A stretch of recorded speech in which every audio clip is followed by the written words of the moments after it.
So welcome everybody. Thank you. As you just heard, this meeting is being recorded, so we'll post this on the town's website for anybody who's not able to attend today. The purpose of the meeting is to get a presentation from Neil Weinstein of the Low Impact Development Center, who was contracted by the town to do a stormwater master plan, the town of Somerset, and worked with our town's stormwater study committee to put that together. Neil and his team have completed their report and sent a copy of it, but wanted to have an opportunity to discuss the report and any other takeaways that we should have from it. So I think the format will be that Neil will give a presentation, the council will have an opportunity to ask some questions, and I guess if it's okay with you, Neil, and council, as time permits, we may then allow residents to ask a few questions. We do have a hard stop at 1 o'clock, so we'll be conscious of people's time since it's during the workday. But if we get to that, folks can either send me a chat or use the raise hand function. And otherwise, I will turn it over to you, Mr. Council President.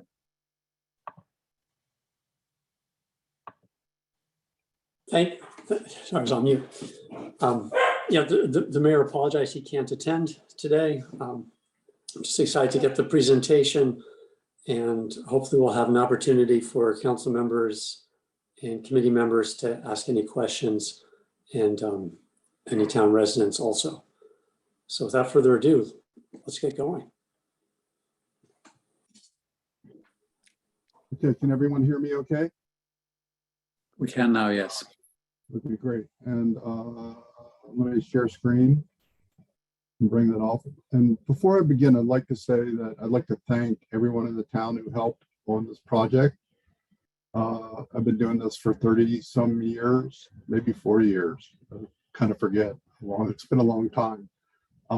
But when I saw that you sent this RFP out, we got really excited, my staff and I, because it's really a rare occasion when you come into a community that has its act really together, knows a lot of the issues, is willing to put in the time, was very clear and concise and very helpful at every turn of the project. And it's a challenging project in that this is an issue going to be faced by many communities throughout the next 20 or 30 years with adaptation and resiliency issues. And so you're not alone in this boat, and everyone's scrambling around, especially the professionals, the engineers and landscape architects, to try and figure out how to deal with this issue of changing weather patterns, especially in older and urban areas. Here on the screen, I just have a brief presentation. I think you all have access to the study, and I just would like to highlight a few things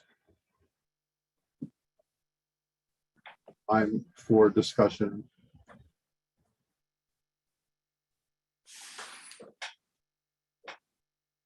Can everyone see that now? Mm-hmm. Great.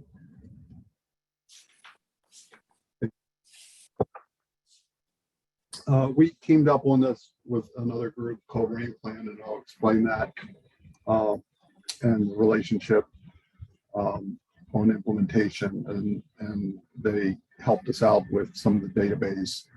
And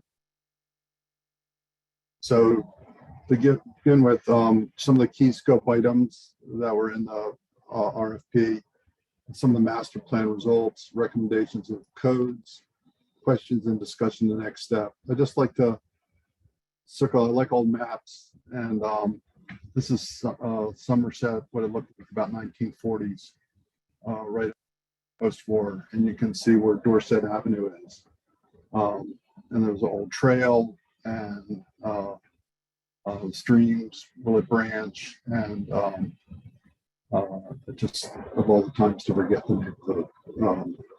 Park Road stream that runs along someone could help me out at the branch. Just have, but mostly just open farm area on a big hill. And it's happened since that time as everything has become developed. Neil, and there's a slight audio issue, just so you know. Is everybody muted? Yeah, it seems like you're having a cutting out every once in a while. How about this? Is this better? Actually, that seems like it might be a little worse. Yeah, and maybe if you can speak as loud as possible, or your volume, just purely it, but yeah. I put my headset on. That may help.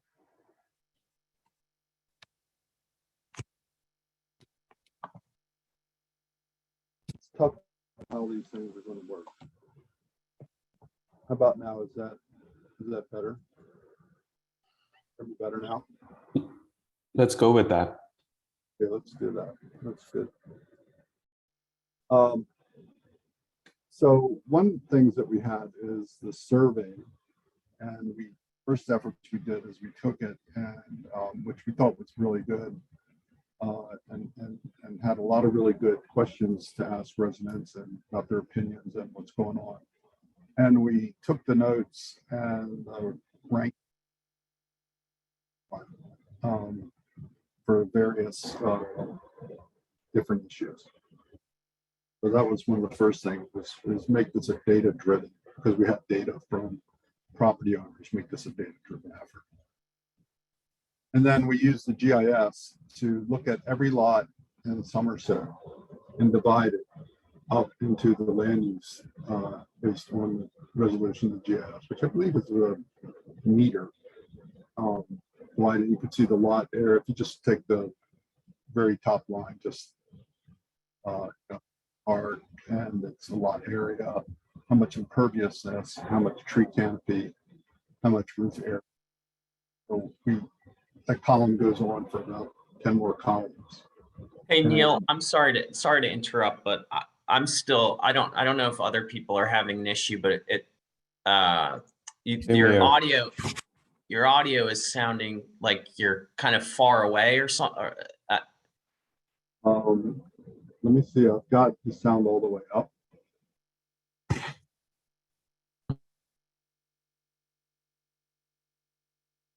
Oh, is that any better?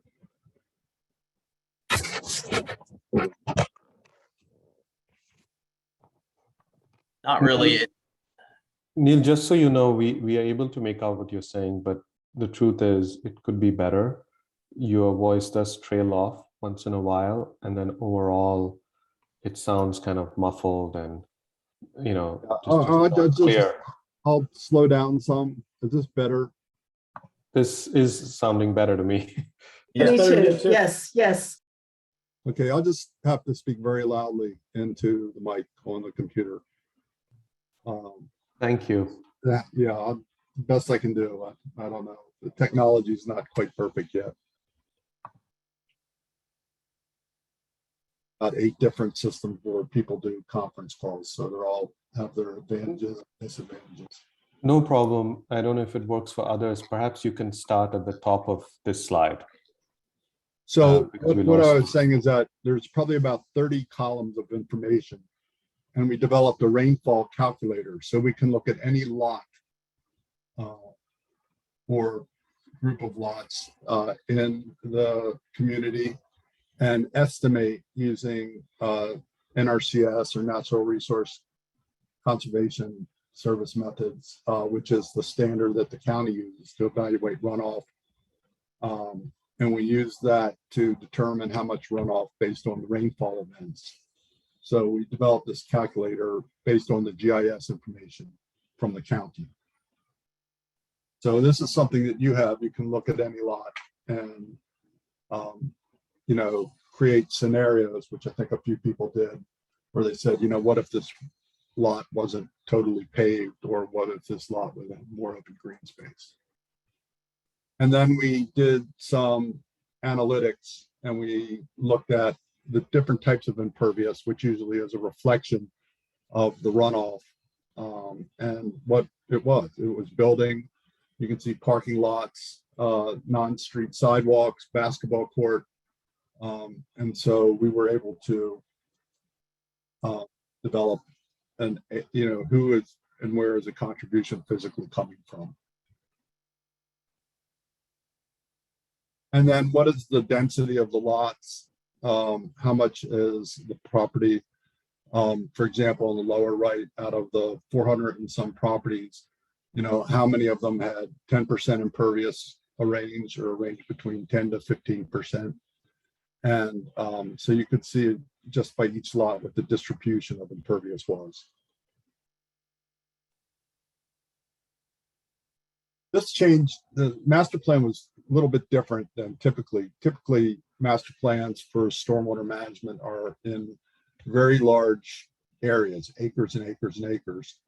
And they're really interested in the centralized or the gray infrastructure or the ability to convey water away from large areas. We looked at it a little differently, and we wanted to see what the generation of lots were and what the different drainage area was, because the streets actually act as, sorry, just a little quick on the finger with PowerPoint, what the where the water was coming from the lots and what lots were generating runoff and what lots were receiving runoff. So that brought us to a series of slides where we looked at half of the community because the budget, we had some budget limitations. And we said, where does the water start? For example, on Cumberland Avenue here, there's a high point, and then the water or the flow path, which is represented by this thin line here, is the way the water goes to a low point off of Dorset and Warwick Place. And then this dashed line here is the contribution or the watershed, which we call, and the number of acres that kind of flow to here.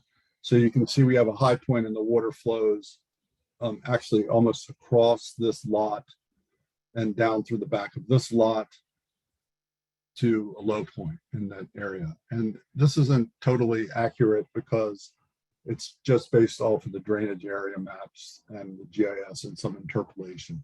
So the water might not be going through the house. It may be off 10 or 15 feet to one side or another, but that's the general direction. Then we keyed that to people that had complaints about water, based on the color of the coded survey. And this is what it looked like.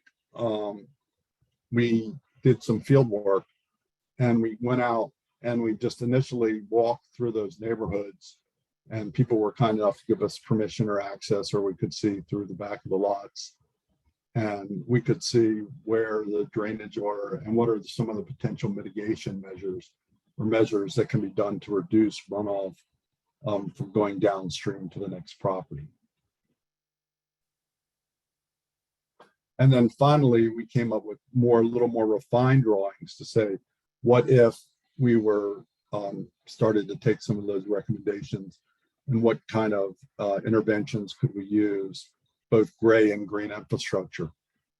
For example, between Dorset and Essex, the water accumulates off essentially a big swale down through the backyards.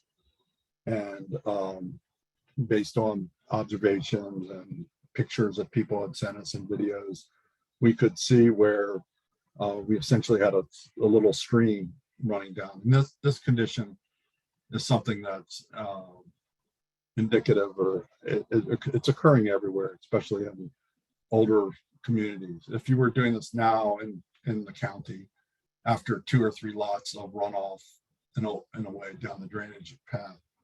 So for example, here, they would make you pick that up in a storm drain. So what we did is say, put some interventions in, and then collect it down in the storm drain and tie it in. One of the issues is that once you get into the public right of way and public construction, the cost for anything that you do goes way through the roof. And it's a very long and lengthy process. It could be at least 2 or 3 years.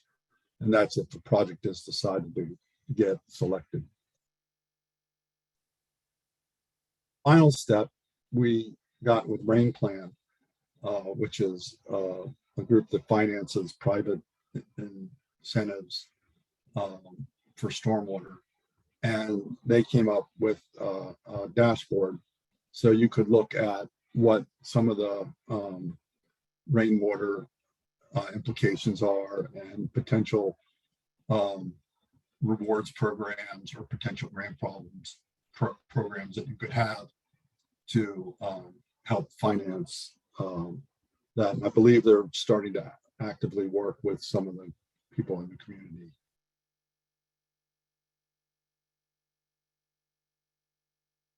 So this is kind of the summary of what our steps were. So we went through the process. We also identified potential code and ordinance changes, which are in the study. And one of them is limiting imperviousness. The county will let you build a house up to 35%, essentially for your zoning category, lot coverage. And then you could really almost pave the entire lot, pretty much so, with walkways or parking or driveways. And so we gave a list of 8 or 10 different potential code solutions that could help do that. One of the things in implementation is also, and I believe that some of the people in the stormwater committee are looking at, are how do you deal with private monitor just went off. How do you deal with private entities and access? Especially one of the issues is how do you look at when drainage goes across a property? How do you be a good neighbor? And if you can't, what rights do people have to fix storm drainage problems? So with that, I would like to say I'm kind of, I'll have access to the plan, the maps, and it's a master plan. So it's a general guide of how things should work, and that it shouldn't be taken literally, but it's like concepts of how to solve the solution. And then once you have a landscape designer or engineer look at those lots individually, you can see what the best course of action to take is. That's all I had for the presentation. So I'm going to stop sharing. There. So Matt. Thank you very much. Sure. Yeah, I really appreciate it, Neil, and the work of you and your team. Sure, you talked about providing a list of recommendations of further steps that the town can take. Just verbally, can you identify what you think might be the most effective steps? Well, I think education is really important. Like, directing the things that we noticed were, gutters pointed at other houses, right? Breaking up impervious areas. So like if you have a driveway, have a small buffer, a vegetated buffer where the water can run off and get reduced. So you're not, making a basketball court right next to your neighbor's bed, basement window. So dissipating the stormwater flows on individual properties, I think will help the accumulation of flows in these intense storms. It's really important to break up that drainage. Okay. So revisiting the codes and ordinances, and we came up with some basic recommendations. And super, thank you very much. Mm-hmm. We go around to the council. I know I saw that Robin Barr was here. Robin, do you have any questions? He's muted. Thank you, Neil. That's a lot of work that your team has done, and I really appreciate the efforts that you put in. Most of what you're talking about was drainage on private properties, and the town has quite a bit of property in itself and the roads obviously are a large part of that, as well as the town hall and the pool. Are there things that the town can do on its own property that would alleviate the runoff problems that we experience? Yeah, so we didn't focus as much on the town properties, but as a general rule of thumb, I say if you're draining water downhill, you know, and there's something like houses and stuff like that, then you need to consider some ways that can be done to reduce that runoff. Or if that storm drain pipe that's, you know, near, if you have a storm drain system, you have a very limited storm drain system actually. If you're near a storm drain system, tie it, put an intervention in and then tie it into that to reduce the flow and that. And keeping storm drain pipes that you do have in flooded areas, if you have an area that floods and there's a storm drain system that floods, making sure those are cleaned out regularly, the drainage system.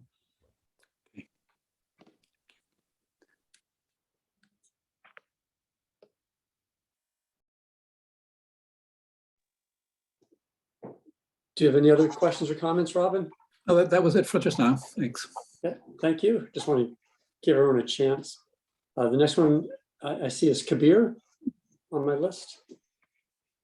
Thanks, Steve, and thanks, Neil, for your work. And I'm glad the study is done. It's going to be, I think, an important sort of guide for us for a while, I suspect. I have two questions. One is you recommended these 39 watersheds, or you identified these 39 watersheds.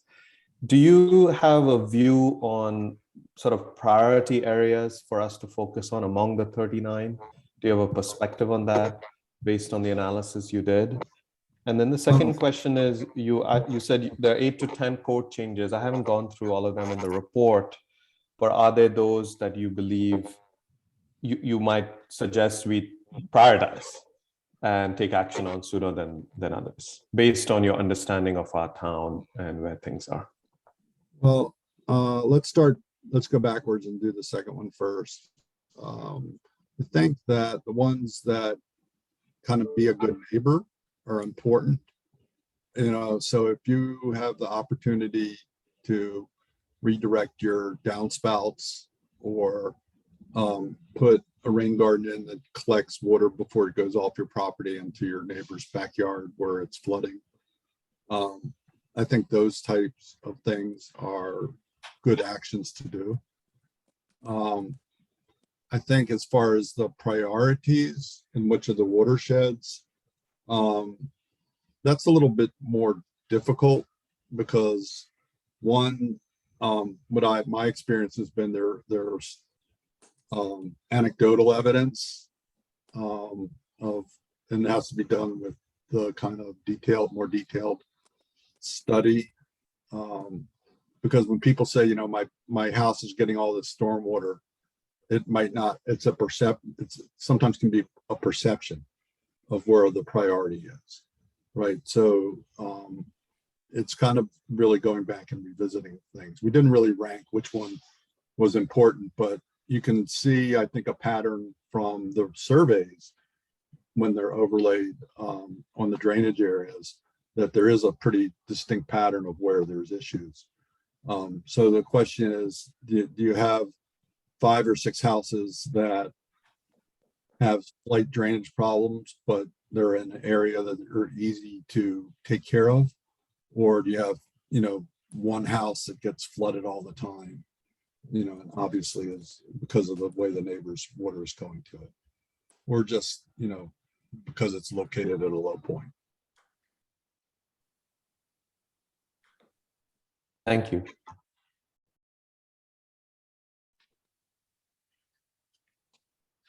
If you're set, Kabir, Shannon, do you have any questions or comments? Yeah, so maybe this is part of something that I haven't seen as far as recommendations, but I thought that like some of the things were like looking at the streets, like looking at the drains that we already have that are set in our town, and looking how we can improve, you know, the conditions or the resources that, you know, Montgomery County, how do we like leverage them? Like, do we need to get like more cuts in the street as far as like drains and having water go there? Or, you know, are the drains that are already set in the town, are they big enough to now accommodate, you know, these kind of storms as we're heading into the future? And looking at, you know, what we can do as a town to lobby Montgomery County to help kind of change some of our town's infrastructure in that way. Well, I guess talking about Montgomery County, the first thing is your community, and there's 25 or 30 other pretty big communities and small communities that are having the same issue. So, you know, once you do a public works project, it takes many years to do, and it takes quite expensive, and if it's in the CIP. And, you know, the difficulty that we have is there's got to be a mind shift away from, you know, I'm in a 100-year floodplain, I'm first, but then if you look in the upper parts of the watershed, buildings are getting flooded that are out of the 100-year floodplain. So that's difficult, you know, that's a lot of lobbying, and it's very competitive to get a public works project. We would love to see, you know, the Rainscapes program has very limited funds and limited number of people running that program. There's only 3 people that are running it. So encouraging the county to increase that budget and let private property owners do more would be a great step overall. So I think that would be an easier path to go lobby the county council and the executive to make more resources available for green infrastructure. The second is, you know, most of the roof leaders that you see that are connected, some go across people's property, they're only 4-inch pipes. So, I mean, my house is like that. My gutters don't hold, you know, and I have drains in certain parts of my yard. I just know from personal experience, the water can't get to it because the gutter would have to be about 2 feet wide off the house. So I think it's important to keep the smaller drains open. At least you can control the smaller, more intense storms. I think a lot of those are probably legacy, and they're clogged. You know, so maintaining those roof leader drains is important too. So like, how do we figure out like how to do that? Like, I mean, how do we know if they're clogged and who unclogs them? Like, I guess I'm just struggling with trying to take this information, which is great information, and then make it actionable. And, you know, what can we do on like number one, individual homeowners basis, and then as a town, you know, obviously like pushing a downspout in a different direction, you know, is something that's an easy fix. But how do we, like, who checks to make sure these drains are clogged or unclogged? Like, what can we do? Have good neighbors. Okay, so how? Unless you want to have an inspector or someone go out and, you know, look at that. I mean, my neighborhood's the same thing. You know, sometimes we ask each other if we can go sneak over on the property line and, you know, fix some grades or clean out some of the systems. So they have to be accessible. So a lot of these older pipes are just, they're broken. I mean, the only way to figure it out usually is run some water down it and see if it's making it to the other end. Or, you know, have a camera, you use a cheap, one of those line cameras to check it out. Because usually over time they get filled with roots. It's usually easier just to dig them up and put them back down again. And as for the public side, I mean, just having someone go around in the fall and the spring and look at where the leaves are, and you know, and make sure the inlets are cleaned out. So So as far as like the town infrastructure and the streets and everything go, I mean, do we have the appropriate amount of drains and like drain sizes for this town, or? No, I think it's undersized. And so Probably. how do we, like, how would we go about trying to get some of that changed? You would go to DEP in the county and ask them for a meeting and try and get them out in the field and look at what your issues are. So you go to DEP and you get them to look at it. Right. So do you have like, are there certain streets that don't have like proper drainage that you can identify that we could look at? I think we'd have to go back because we really didn't focus on the street drainage as much for this. Okay. Well, so yeah, I guess, I mean, I'm in one of those high spots or, you know, the low spots for my house. And I guess I'm just trying to figure out like, you know, if you're one of those people, you already know that you're flooding because you've filled out the survey and you're, you know, doing that. But like, what's next? I mean, just going to an app and like putting on, you know, like an address. I guess I'm just struggling with like, what can we do about this? I mean, typically, if you got your council to write a letter to DEP and say, hey, we have these drainage problems and they're affecting, you know, homes. And a lot of it has to do with the adequacy of the public right of way. That's a good first start. Do you have like a contact there? Yeah, I could.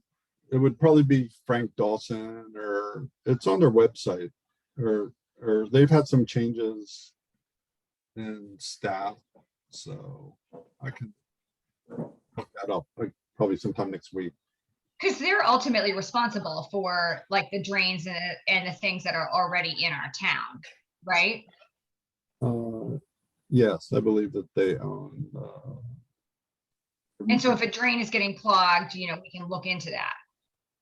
Right, but you know, they have 10,000 inlets that they're looking across the county at maintaining. Right. So I don't want to sound like I'm discouraging, but you know, it's a lot of people in line. Yeah, I guess we have to start somewhere, right? Right. Okay, I don't have any other questions. Thank you very much, Shannon. Debbie, do you have any I'm- questions or comments? I do. I'm sorry, I'm kind of late to the game because I was in my car and the sound was really awful. But so my question is, I don't think you've addressed this, but you did talk about the whole good neighbor thing. So I was wondering if you're someone who's getting flooded by your neighbor and you've identified what they could do to help mitigate this water into your house or in your yard or whatever, and they won't. Do you have any experience or give us some advice about what recourse you have? Do you sue these people? You know, how does this work? That's a tough question. You know, if the thing was designed, trying to say that's I don't think that the county would have jurisdiction over coming to your property and say fix it. It's probably a civil action. Have you heard of anybody doing that, making it a civil action? I know people have done that. I've not been involved in that, but I know that that happens. Okay, I just, you know, we were a good neighbor to our neighbors. We were flooding them out and we didn't know it in their backyard. But when we first moved into this house, nobody was a good neighbor to me. And you should have seen what my basement looked like. It was like a little mini swimming pool. And, you know, I had to fix it all myself. So I just wonder how we can advise our residents as to how to be good neighbors. And then if they're not good neighbors, what do you do? So, okay, I got an idea. Thank you. Thank you, Debbie. I think with that, do we have any questions or comments from the Stormwater Study Committee? I have a couple comments. Great. I just wanted to address something that Shannon said. Her street actually was one of the streets that we looked at and had the engineers, and a plan has been drawn up for that particular street, which I think would go a long way to fix what's happening on Little Cumberland. And second, in terms of how to be a good neighbor, I think our hope is that as we look at the different clusters with the recommendations, that we can sit down with people who live in that cluster and I'm not saying me, I'm saying the town, work with people who may have be what I think LIDC termed as generators, to try and get them to understand, because I think in some cases, some people really don't know their generators. And to work with the town to try and fix the issue that's going on their property that's flooding other people. And hopefully some funds would be available from the town to help that person have an incentive. Because in many cases, the flooding is occurring sort of at the end of their property. They may not be aware of it. And there may not be much of an incentive for them to fix it. So anyway, that's kind of, I hope that addresses somewhat of what people were asking. Steve, if I may, a quick clarification, Ellen. Of course. I think in response to Shannon's question, how do we take this and act on it? I understand that the Stormwater Committee has taken steps in that direction, building on a subset of those 39 watersheds. And it's forthcoming in the final report and analysis from the committee to the council. Yes, we, I think, looked at the 4 plans that were drawn up, and I think the question is, how do we go beyond that? How do we address those, and how do we go on in the future in terms of identifying trouble spots and trying to get people to work together and hopefully get some funding to really have an impact in the town.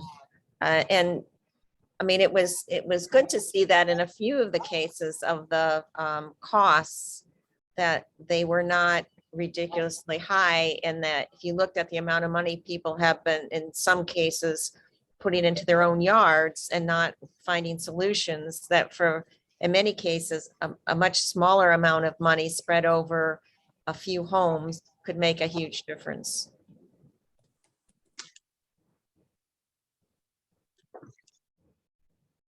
Julie, go ahead. Yeah, if I could just build on what Ellen just said. I think whatever time may have been opportune to take care of this with the storm sewer system, it's gone. We have a link to the map you can see for the storm drains in town. We don't have many, and we're not going to get more. Ellen and I did have a conversation with our council member, Friedson. We're not going to get money that direction. The rainscapes, Neil's suggestion was great. Rainscapes should provide more money. That money comes from waivers. I believe there has been pressure internally to raise the charge for a waiver on the sediment control permit from the current, $1,100 to maybe $7,000, which is still pretty inadequate for a one-time, and that has gone nowhere. So that money where the Rainscapes Fund could build pretty naturally from waivers, that makes a lot of sense. That hasn't gone anywhere in years. So, but when you think about the options available, what we need to do is to keep more water from runoff on properties. Every single property should just be saturated with runoff. And that's what we need to aim to do. And so these projects that Ellen mentioned, that's a way to do it.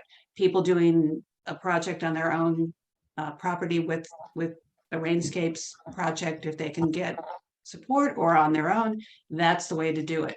So, you know, it would be really nice if we could put in more storm drains. I just don't think, you know, that's in the cards. I do have one question for Neil, and that is,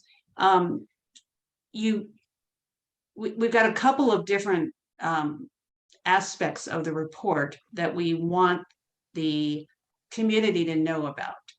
So one of them is just that rain plan dashboard that, you know, you've shown to us. It's now built, and I hope we can have some demonstration of. And the other is just the background you just showed about these larger sort of looking beyond your own property, because rain plan is just your property, you know, thinking about the community in a different way, you know, just sort of showing that the graphics you did that really sort of build that consciousness in the community.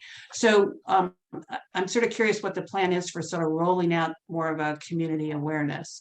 Posting this presentation on the web, you know, on our website is just not enough, I think. And I really think there's a lot of potential value in, you know, building up both the awareness on your property and on your, you know, your little mini watershed. You're gonna have to excuse me because I have a bad knee, so I have to stand up every once in a while. Sure.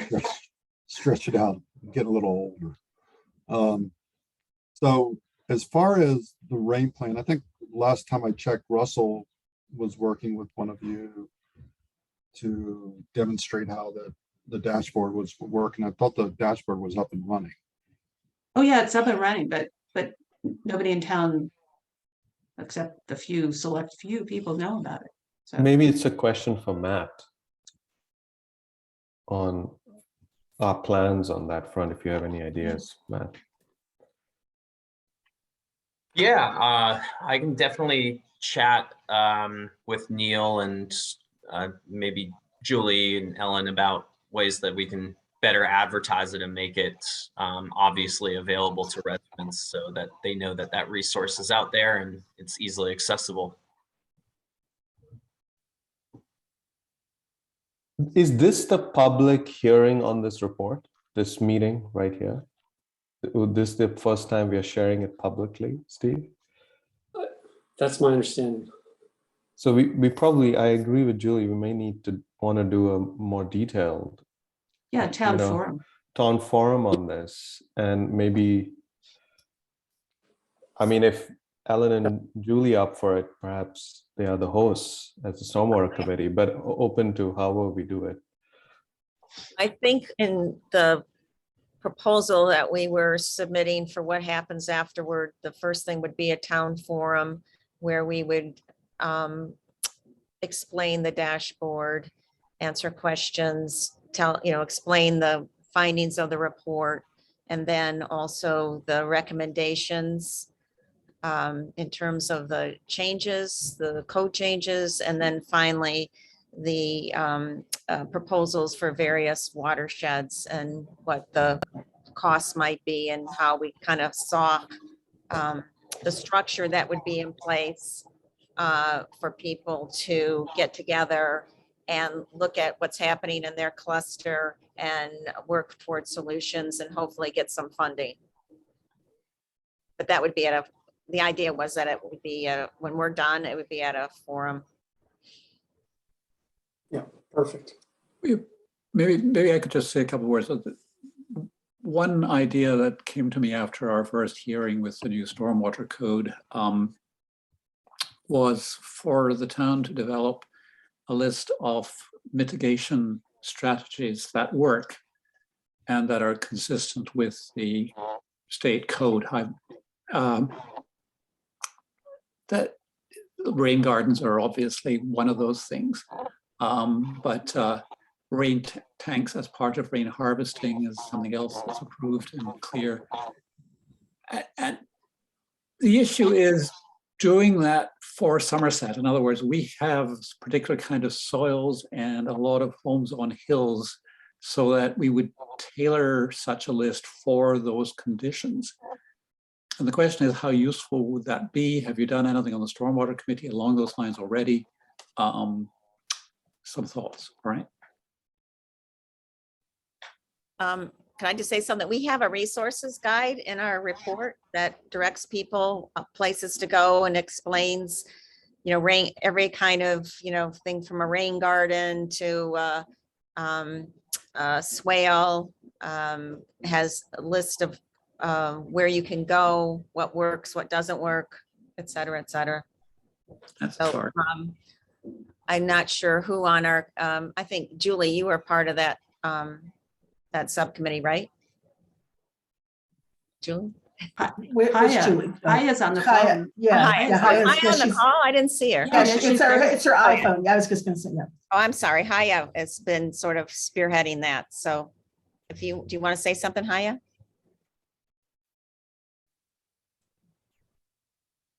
Okay. Or Ed unmute.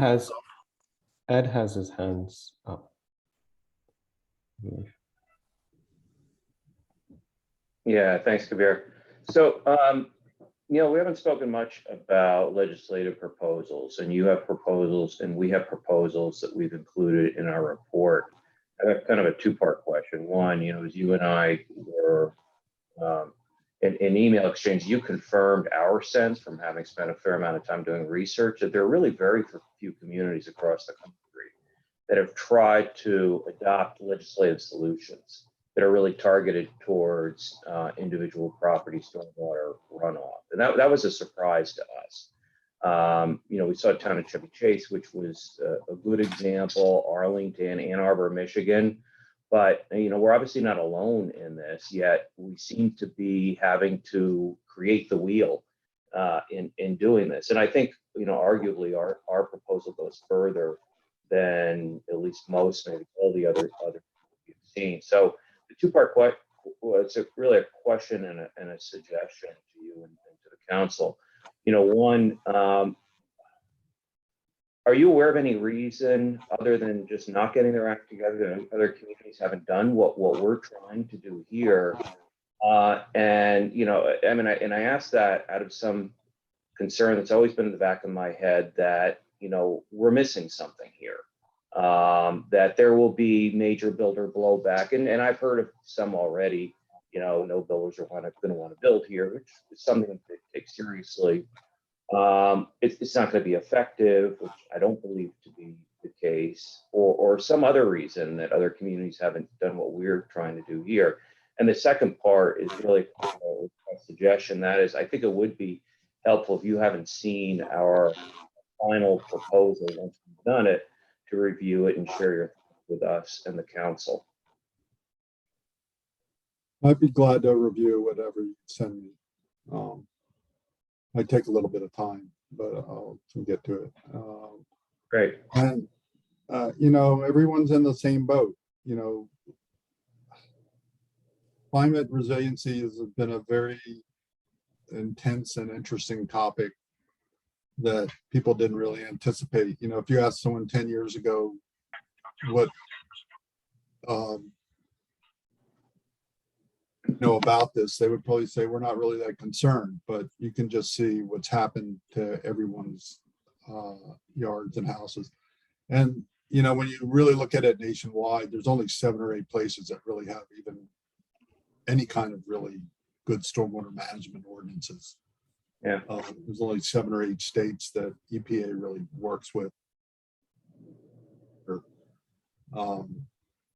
Stormwater management in Lenexa, Kansas is different than it is in the Chesapeake Bay region. So that's all I can explain it. It's just, it's a relatively new phenomenon, this whole concern. Yeah, okay. That makes sense. Yeah. And we really didn't even have stormwater management until the 1980s. So it's been a generation. It hasn't been a long time.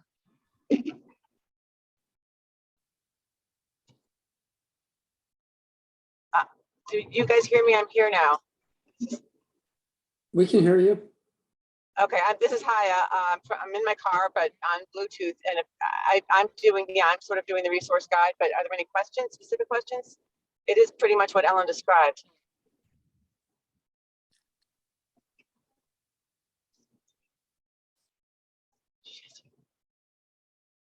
Oh gosh, wait a minute, I don't hear anything. No Nobody said questions. anything. Nobody said anything. I was Thank trying you to for come up doing with a it. thought.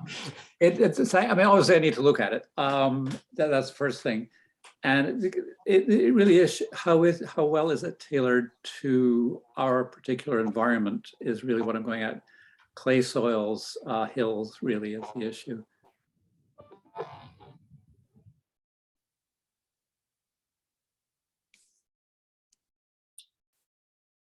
Hi, this is Jan Kaufman. Can I speak for a minute? Because I've been working with Haya. Yes, please.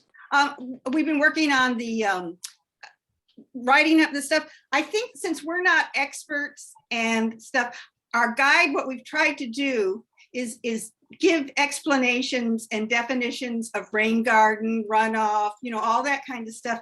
And then what we're doing is referring to experts that people can contact, like Rain Plan, the Rainscapes program, some other programs that do have experts that people then can go there and look at their information and then figure out, talk to people. But we're not really dealing with like soils and stuff like that, because there's a lot of resources people can go where there are experts, but we're listing all the places that people can go and some definitions and pictures and stuff like that, if that helps. Okay, thank you.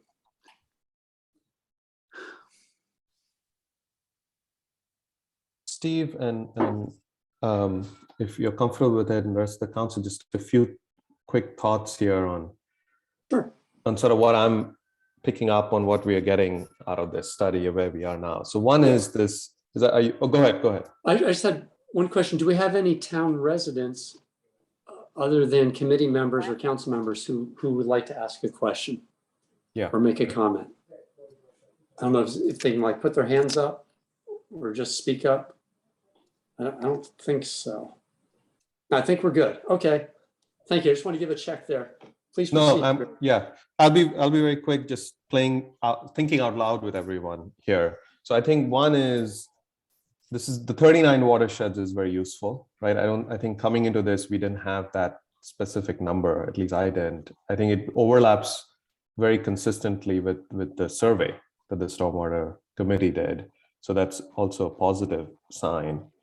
And I appreciated, Neil, your comment that one way we prioritize is just the number of homes implicated in each of the watersheds. So if there are some that have 10, 15 homes, as you can see from the maps, versus those that have 5, 7 homes. No, not that there is that the pain felt by any one home is more than the one felt by another home, but the fact that there are more homes in a watershed, that might be a way for us to potentially prioritize. It sounds like the Stormwater Committee has taken sort of the general guidance on code and gone further. We've already introduced one ordinance. So maybe that's what we look at is the ordinance sort of action plan from the Stormwater Committee that takes those general 10, 15 points in LIDC's report and kind of gives us more specific guidance on how we can act on ordinance. And then on the drains, I appreciate you raising that, Shannon. I think that we may want to think about, I hate to say this, but another master plan effort that looks at our roads and drains in total, and gets kind of data on exactly what we need to do on both roads and drains. That's the thought that occurs to me. And I think that, that's a direction that others have brought up in the past before we act on it. So just playing back specific actionable things that I heard today that we can move forward on and align on. Do we have the Stormwater Committees? Do we have the report that you guys did after this report? Or it's in the works. It's been in the final stages. for a few weeks now. Some things kind of popped up that people asked for toward the end, and so we're just finalizing, but it's basically done. Okay, so yeah, so I mean, to your point, Kabir, maybe we look at that and kind of go through as like a town. And then, you know, I guess we have to really figure out as far as like what I heard about drains and cuts and roads and things like that, is that Montgomery County probably is too big to do, you know, a lot of that. However, you know, they are planning for their Thrive 2050, and you know what, I'd be curious to know what their plans are for stormwater management, you know, overall as a county, you know, as we're looking ahead 10 years from now. But you know, maybe we prioritize based on like what the most impact we can have now is, and then like secondary things to, you know, maybe there is an area where we want to like just really push for you know, more to do like the Drummond to Wisconsin corridor, you know, something like that. I agree. And I appreciate your comment of just let's get started on that. We don't know how it will add up, you know, Right, but right. yeah.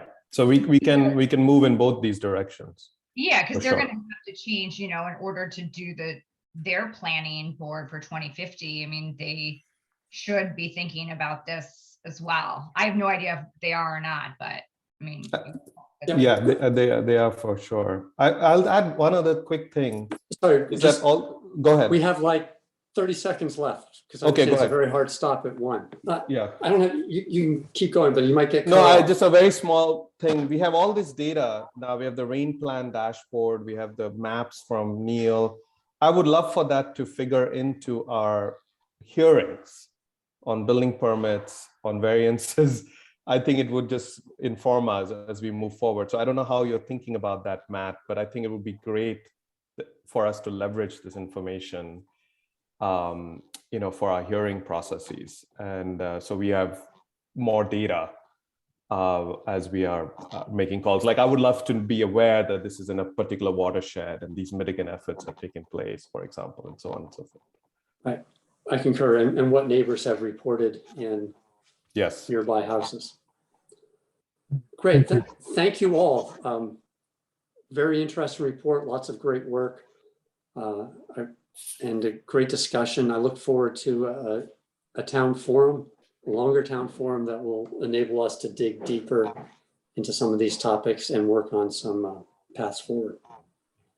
Thank you. See you all Monday night. Thank you. Thanks, Neil. Thank you very much.